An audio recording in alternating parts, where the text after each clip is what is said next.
What does it take to lead through uncertainty? When technology shifts faster than policy and AI promises more than most are ready for. At the Executive Learning Lab on May 7th, more than 100 association leaders came together to answer that question and to chart a path forward. Today we come together to equip our teams with the mindset and skills to embrace change, adopt technology and AI, and turn learning into lasting impact. This interactive event offered an incredible, genuine space for forward-thinking executives eager to empower their teams to embrace emerging technologies. The day kicked off with Kerri's insightful keynote. We have to meet people in their humanity, and so I always say, like, name your demon. We have to acknowledge and validate the fear. It is okay that you're afraid of this. I was afraid as someone that's often seen as an expert in my organization. Now I'm the one that can't program the clock on the VCR.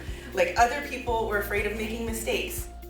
Kerri taught us that to lead in AI, you need champions across the organization, not just on your IT team.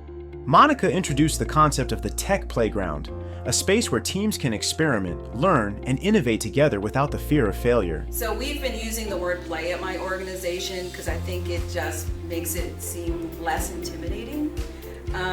So connect to the real work, apply lab lessons to actual projects. So we've been able to correlate what we're trying to do and solve a problem in a particular project.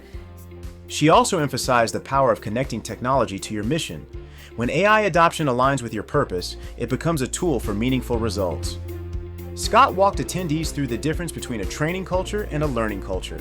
This is what we've done for many years. We set training agendas, we instruct employees to attend specific modules at specific times, sort of force training down their throat, and a lot of times it doesn't really go well.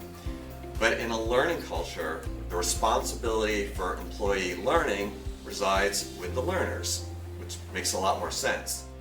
Rather than focusing on delivering information and checking boxes, Scott encouraged a staff training approach that fosters curiosity and continuous improvement.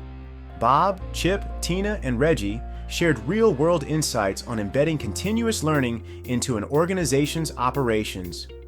Together, this dynamic panel of executives reminded us that innovation starts with adaptable leadership. Where the service wasn't good, where you couldn't get a human, right, when you were struggling or an issue. So we by and large had ditched vendors that couldn't do that. For us, we used it. Process automation, AI, all these tools, integrations, etc. Our members are diverse. Some of them want a human, some of them want a list of frequently asked questions, some of them want whatever, however they want the data. So I try to get us to pay attention to that.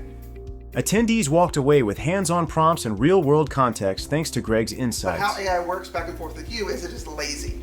And it will go out, it will find the quickest thing it can find that will answer your question, and it'll bring it back to you.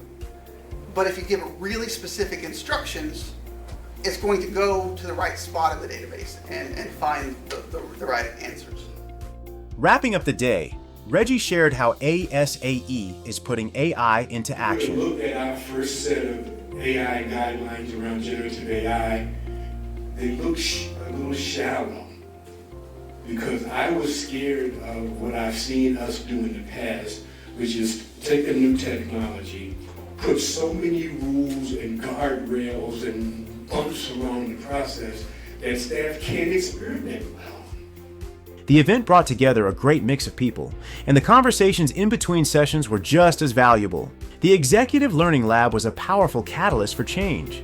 So many attendees have said they left feeling ready to take on emerging technology. Thank you for joining us. Let's continue to analyze, apply, and accelerate together.